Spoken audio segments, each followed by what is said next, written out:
Rob Lucci versus Charlotte Katakuri has been a popular topic discussed throughout the One Piece community.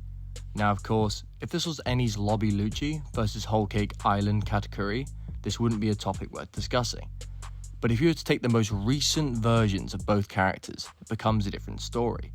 So for the structure of this video, I'll be covering the Egghead Island and Whole Cake Island versions of the characters, comparing their individual arsenals, scaling, and feats in order to find out who would win in a fight. Two adversaries thought to be unsurmountable, one fighting with raw power and bloodlust, the other with foresight and precision. Rob Lucci, CP0's apex predator, cold, calculated, and cruel. He is unmistakably the world government's most sadistic weapon, believed to be unbeatable prior to his loss to Luffy at Eni's Lobby. Charlotte Katakuri, the strongest commander of the Big Mom Pirates. The perfect soldier, disciplined, relentless, and feared across the New World. His mastery over Future Sight made him untouchable, giving credence to his reputation as the man who's never seen defeat. Before we dive into their haki and respective tactical advantages, let's lay out exactly what these two monsters bring to the table. Lucci possesses the awakened zone devil fruit power of the Neko Neko no Mi, model leopard. His hybrid form perfectly blends his human intelligence with the leopard's predatory instinct. His awakened form grants Lucci full mastery over his devil fruit without sacrificing any mental control over the transformation.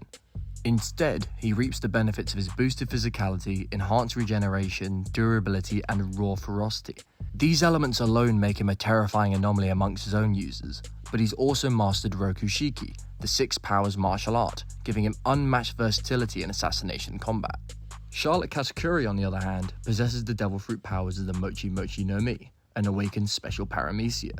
It allows Katakuri to generate and manipulate Mochi at will, most often shaping it into huge fists, spiked maces, and trident extensions. His awakening further enables him to transform even his surroundings into Mochi, reshaping the battlefield to his every whim for environmental traps. Now, what makes Katakuri truly impressive is just how seamlessly he combines the uses of his devil fruit with Future Sight. He reforms his Mochi body around attacks before they can connect, mimicking a Logia's intangibility despite lacking the same elemental defenses. Katakuri dominates long and mid-range combat, manipulating the battlefield to keep opponents off balance while remaining untouchable. His style is a calculated dance of overwhelming area control. Lucci, by contrast, specializes in close quarters combat, shredding opponents with devastating martial arts combos enhanced by his awakened zone durability and relentless bloodlust. Katakuri ate the Mochi Mochi no Mi at just 5 years old, unlocking his devil fruit powers over 4 decades prior to the start of the Whole Cake Island arc. In an attempt to provoke Katakuri, his sister Brûlé was scarred by bullies in a brutal attack, which acted as the inciting incident for Katakuri's development. He began quickly hiding his mouth and rebranded himself as the perfect warrior. He maintained that reputation for decades, unbroken, until his fateful duel with Luffy. Rob Lucci, in contrast, was trained as a weapon from childhood. Recruited into the world government at age 6, he mastered the Rokushiki martial arts and quickly rose through the ranks. At just age 13, Lucci executed 500 hostage soldiers held by pirates, deeming them too weak to live after failing to defend their kingdom, earning him the moniker Massacre Weapon. Following his loss at Eni's Lobby, Lucci was discharged from CP9 and declared a fugitive.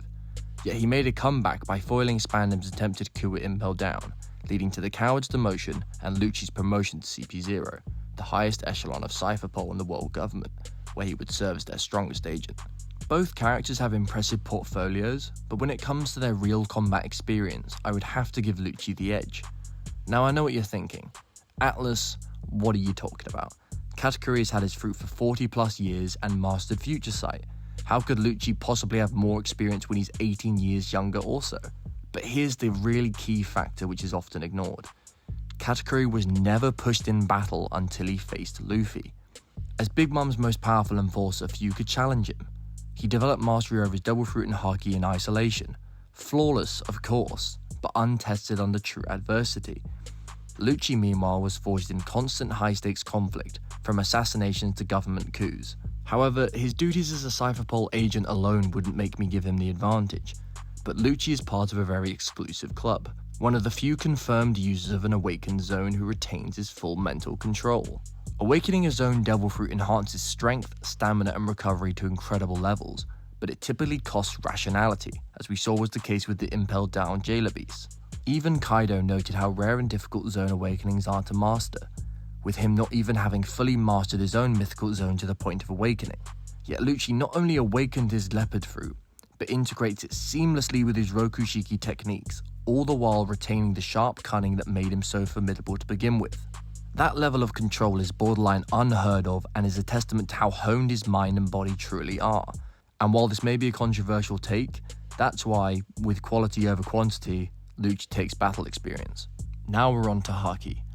Both Katakuri and Lucci are proficient Haki users, but the way they utilize it alongside their unique abilities defines how they'll approach this fight. Starting with Katakuri, he possesses arguably one of the most terrifying abilities in the One Piece world, Future Sight, an advanced form of observation Haki.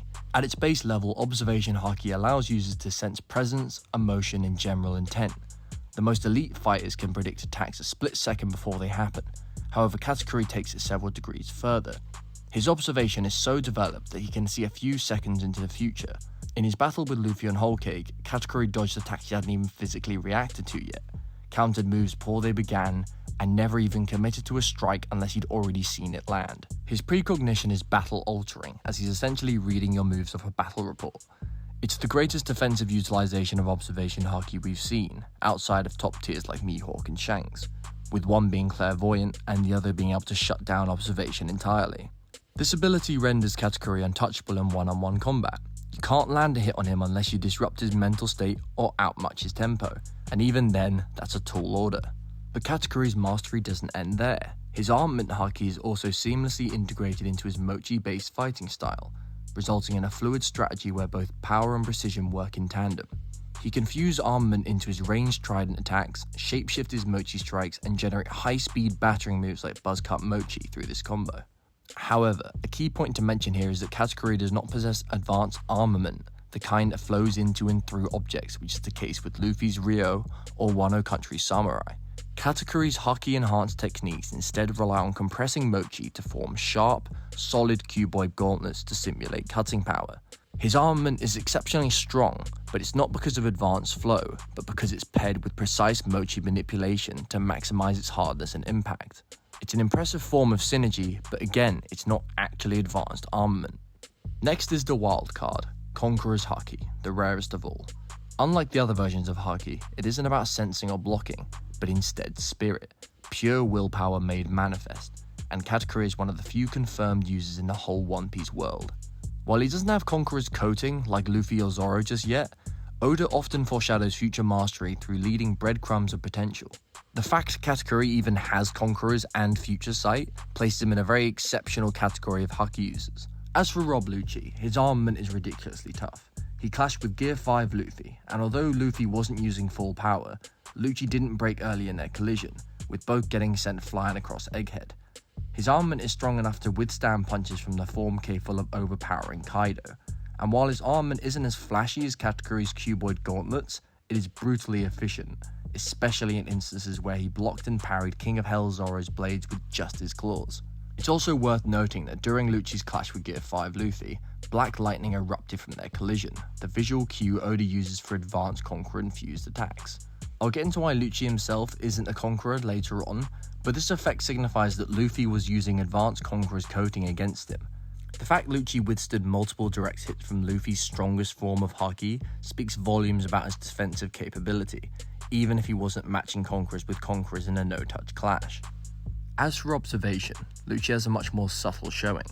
In a world where awareness results in survival, his ability to remain composed under extreme spiritual pressure is impressive. While others faltered during Saturn's arrival, Lucci maintained his clarity, suggesting his observation isn't only reactive, but sharpened by years of combat and reconnaissance missions. Lucci has excellent mental discipline, spiritual resolve, and acute sensing, the bread and butter of someone with refined observation. It doesn't make him a top tier by any means, but it does make him one of the sharpest characters. In high-stakes encounters, that edge can grant vital openings, especially with his leopard senses on standby. Does Lucci have Conqueror's Haki? No, not by a long shot. He isn't a confirmed user, but it's unsurprising given his ambitions don't align with that of the nature of a Conqueror. That's a significant gap between him and Katakuri, but here's where it gets complicated. Lucci's awakened zone form amplifies every form of Haki he uses. His body regenerates rapidly, his stamina reserves are huge, and he integrates Haki into his Rokushiki moves with pinpoint precision. In observation, Katakuri is vastly superior to Lucci with Future Sight.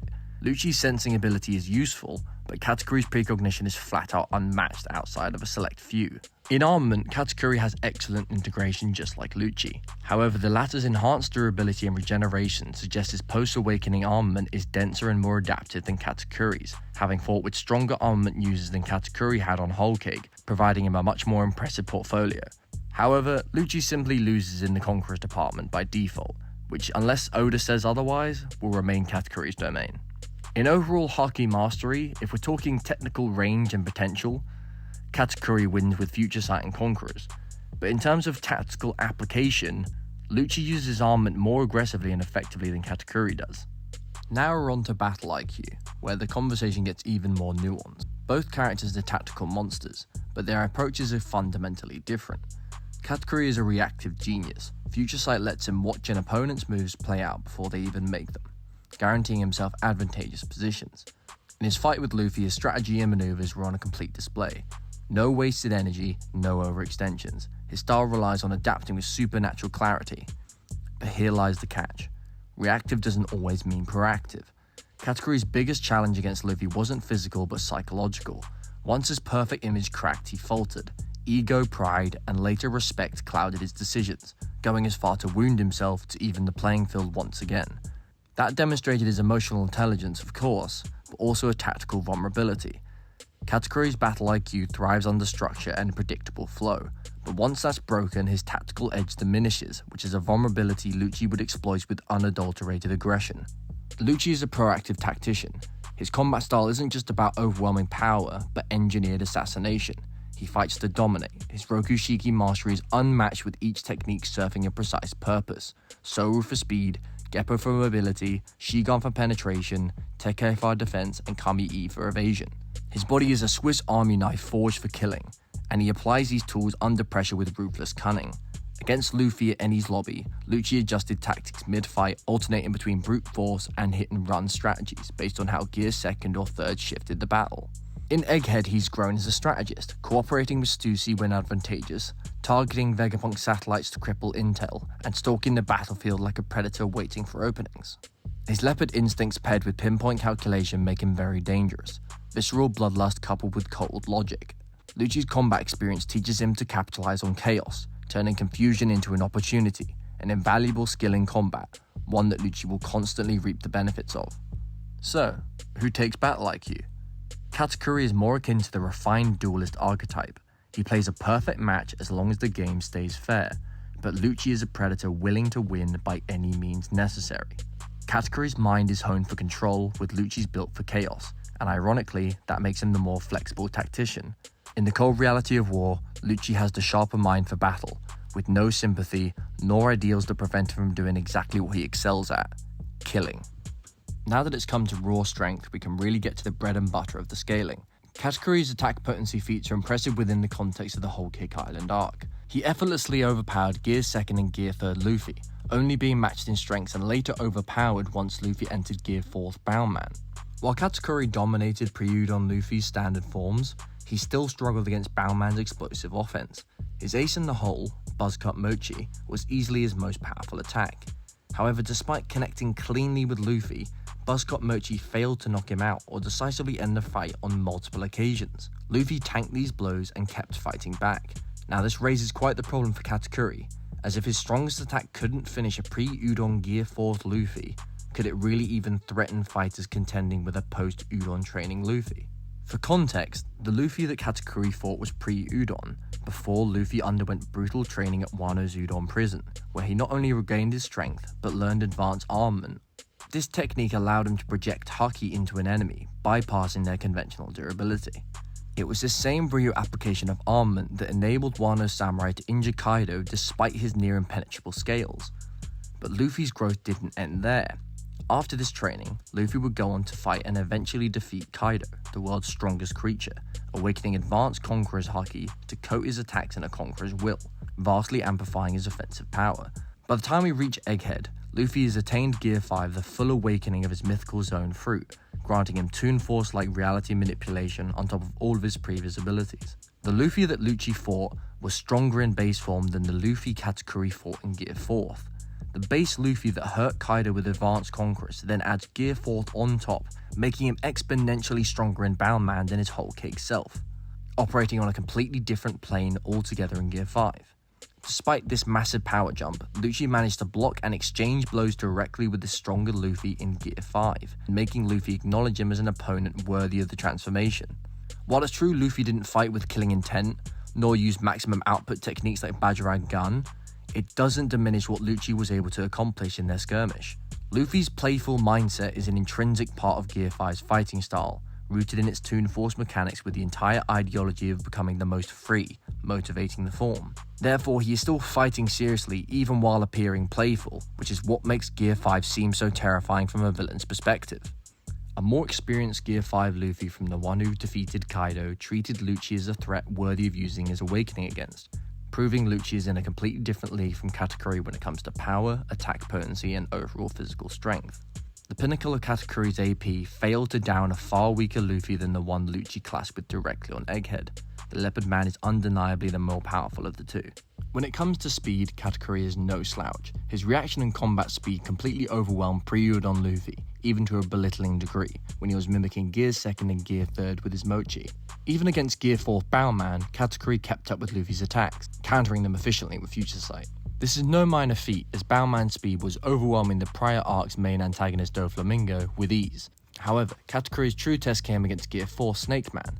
Luffy's new form specialized in unpredictable, high-speed ricochet attacks. While Katakuri initially struggled to read and intercept Snake Man's strikes, his Future Sight allowed him to eventually anticipate the trajectories and land counters. It's important to understand Katakuri's ability to keep up with Snake Man wasn't purely due to his raw speed, it was because of Future Sight allowing him to see the attacks before they could land. But precognition alone is not invincible, as seen when Kaido blitzed Luffy despite seeing Kaido's attack in a prediction.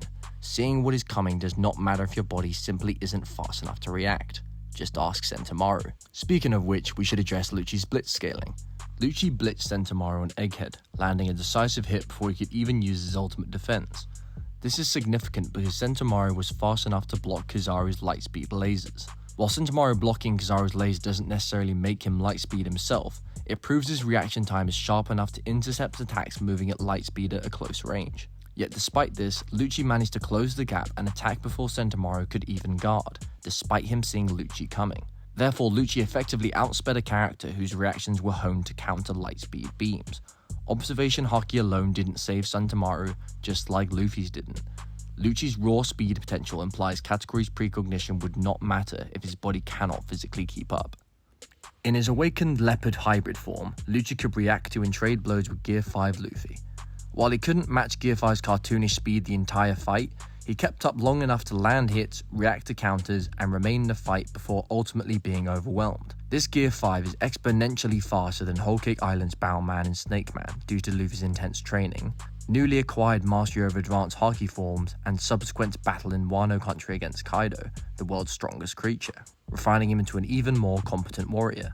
Even if you absolutely despise the notion that Lucci could keep up with Gear 5, Lucci also fought alongside post-Udon Gear 4 Luffy on Egghead against S-Bear, matching his speed and rhythm the entire time in only his standard hybrid form.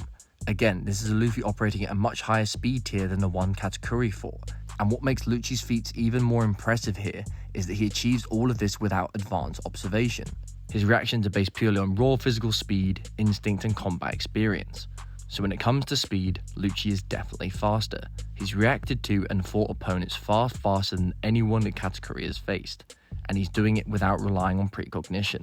This is a big distinction in this matchup because it's essentially speed you can access with your own body versus speed accessible through composure and prediction. Within a combat scenario, the former is far more vital and reliable. Lucci's durability is exceptional, demonstrated by his ability to tank two named attacks from Gear 5 Luffy, whose Toon Force infused blows push One Piece's shonen combat into Tom and Jerry levels of absurdity. Despite losing his confrontation with Gear 5, Lucci emerged from their battle with only bandages, albeit shocked to how powerful Luffy had become. Katakuri's durability is a less obvious topic due to the reliance on his Future Sight, encouraging avoidance rather than enduring hits. His hit and run style means he rarely takes direct damage, so pure tanking feats are scarce. However, when Katakuri does get hit, the damage is significant. He bleeds and shows clear signs of injury, revealing his resilience is tied closely to mental composure, as seen when Luffy disturbed him eating or when Flampay's interference broke his focus, allowing even base Luffy to land blows on him. That said, Katakuri has shown impressive resilience. He tanked multiple Gear 4 bound man attacks, including Kong Gun, without being knocked out, attacks powerful enough to defeat Doflamingo. Against Snake Man, Katakuri took several jet covering attacks, high-speed, compressed punches designed for rapid penetration, and yet remained standing, counter-attacking without pause. Throughout their Mirror World battle, he was smashed into hardened mochi structures and thrown with concussive force repeatedly, yet never once did he drop unconscious nor yield. Another notable instance is a cover story where Katakuri and Oven trade blows while under Caesar's hallucinogenic toxin. Both draw blood, but the toxin impaired their control over their abilities, revealing that Katakuri's defensive prowess is intrinsically tied to sharp focus and observation clarity. While Katakuri's durability may not match traditional tanks like Lucci, his ability to take high-powered attacks without collapsing, combined with elite pain tolerance, makes him formidable, even when his greatest defense is bypassed. When it comes to stamina, both Katakuri and Lucci are monsters.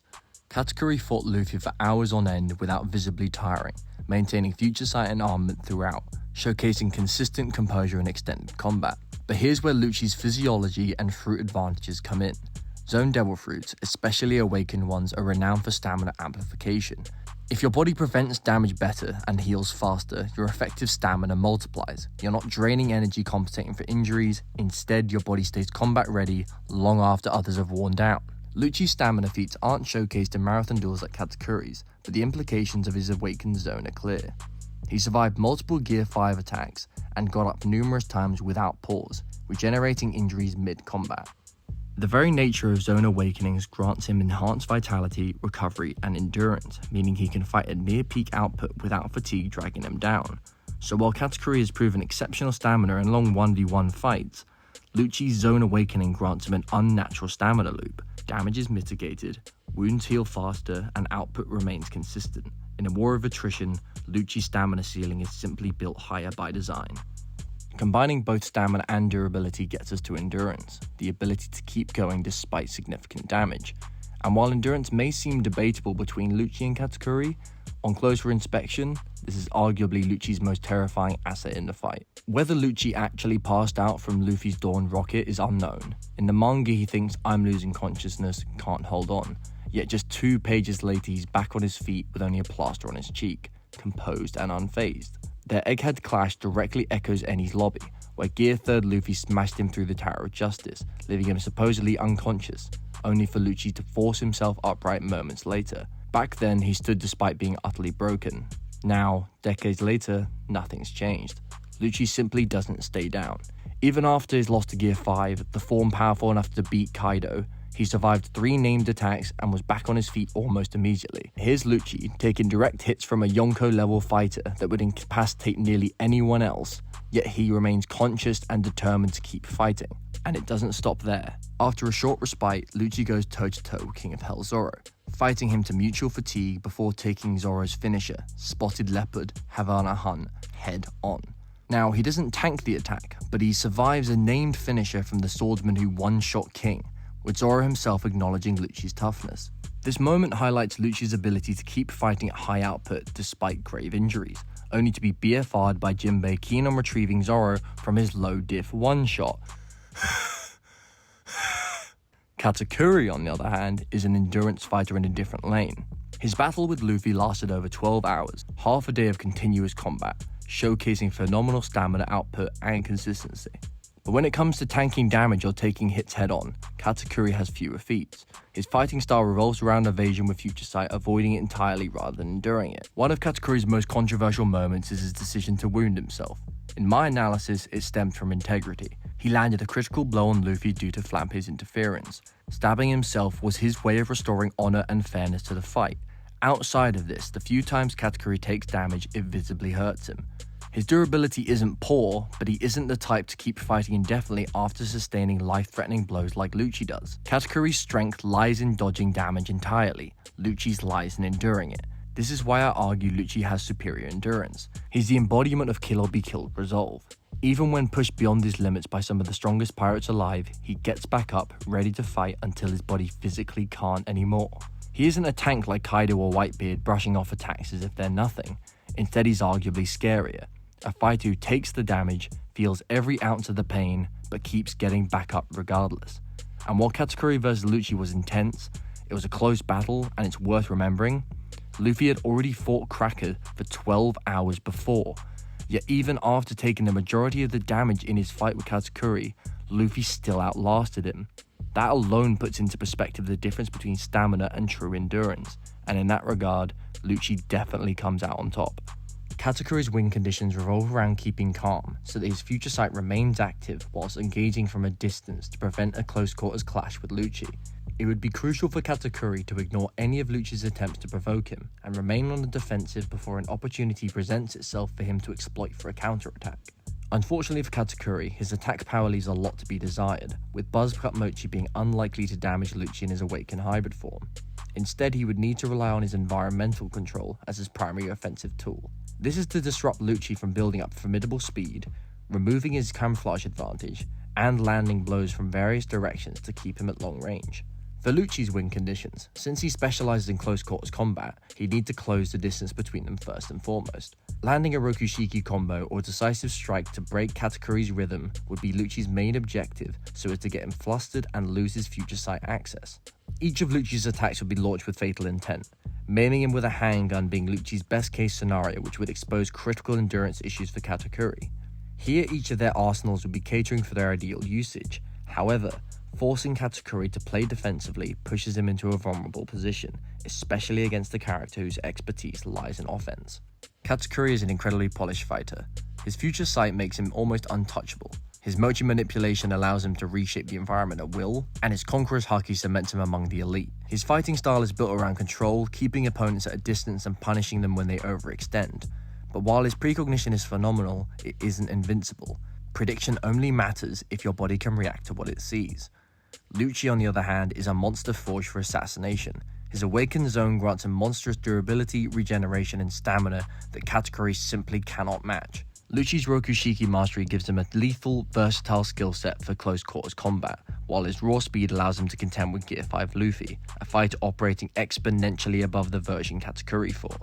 Katakuri's best chance to win would be keeping his composure, maintain distance, and whittle Lucci down, but the reality is, Lucci's physical speed and blitz potential effectively nullify Katakuri's main defensive option. Combine that with Lucci's insane durability, endurance, and killing intent, and the most probable outcome is Lucci breaking Katakuri's rhythm, landing a decisive blow, and finishing the fight before Katakuri's environmental control could even hope to tip the scales. Any attack that Katakuri sustains would spell his demise, whereas Lucci wouldn't even bleed. At the end of the day, Katakuri's future sight grants him control. Lucci's speed, ferocity, and relentless killing efficiency overwhelms that control. This is an assassin against the duelist, and in a direct battle to the death, Lucci simply has the tools necessary to claim victory. Zoro easily no-diffed Lucci. This is one of the biggest misreads of a fight I see. While yes, Zoro did defeat Lucci, it was anything but an instant win. The fight between Zoro and Lucci lasted multiple chapters, with Lucci parrying numerous King of Hell slashes throughout. Even after Zoro lands his finisher, Lucci remains standing. This isn't a throwaway detail, but a deliberate last man standing trope. Just like Whitebeard and Marineford, Zoro vs Mr. One, and Gear 2nd Luffy vs Lucci himself in Eni's lobby. Despite heavy injuries, Lucci was still engaged, staring down Zoro by the time Jinbei arrived, clearly growling with intent on continuing the fight. He hadn't disengaged nor lost consciousness.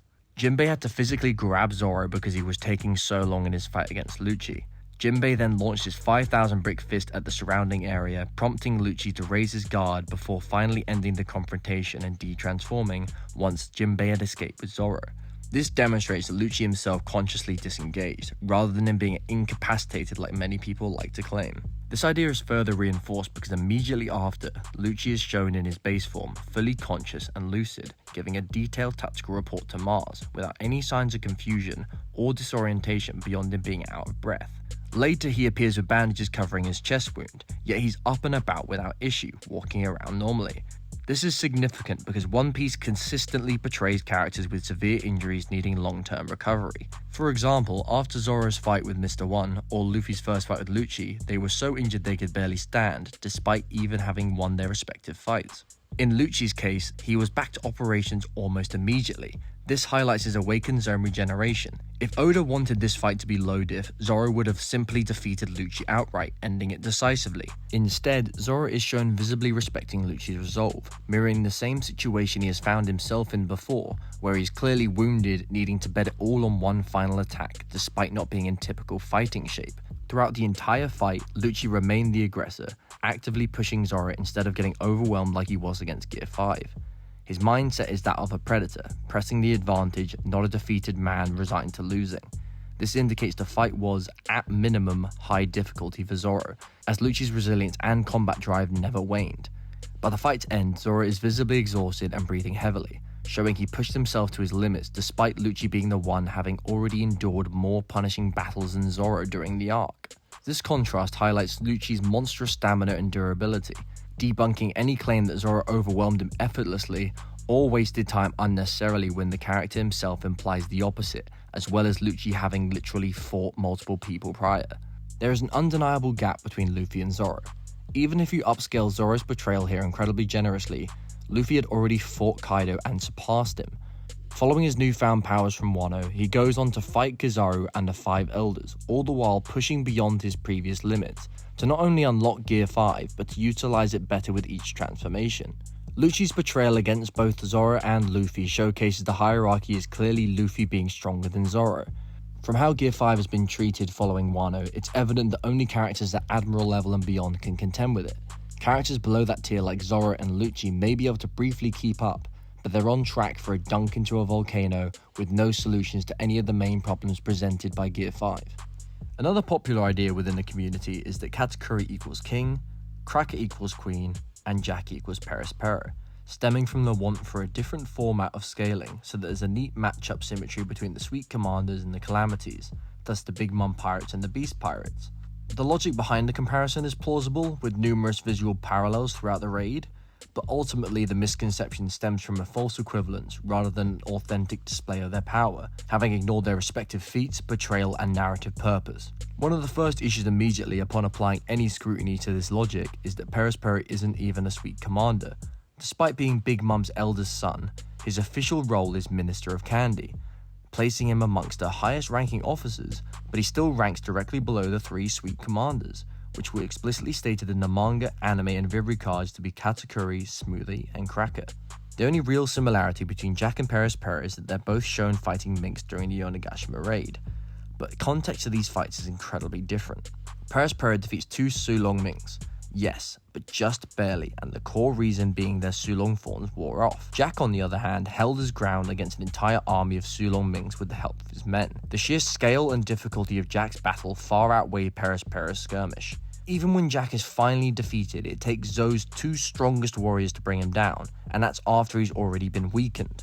What this argument ignores is that both characters committed atrocious crimes against the Minks prior to the raid, with Pero playing a large role in Pedro's death, and Jack torturing the rulers of Zoe in his hunt for Riser. I think it's far more likely that the parallel framing has been taken far too literally in the context of power scaling, when it's quite clearly centered around catharsis and closure for the Minks and their eventual victory over overwhelming odds, not a statement on villains being relative. On to the next pair, Queen and Cracker. Queen fought Sanji, who at this point had fully awakened his Germa modifications, resulting in a massive leap in durability and offensive power, with Sanji's Ifrit Jambe being so hot they could burn Queen's tough ancient zone hide with enough blunt force to send him clear out of Onigashima. Cracker, by comparison, was stalemated by a far weaker pre-Udon Luffy with Nami's assistance. The difference in opponent portrayal is significant. Queen endured numerous hits from Sanji, whilst Cracker's fight relied heavily on his Biscuit soldiers acting as intermediaries to avoid a direct confrontation with Luffy. In terms of durability and attack potency, Queen is far superior, being able to take sustained damage from an exponentially stronger Sanji without immediately going down, unlike Cracker, who was physically overpowered by Gear 4 despite all of his defensive hacks. Now it's down to King and Katakuri.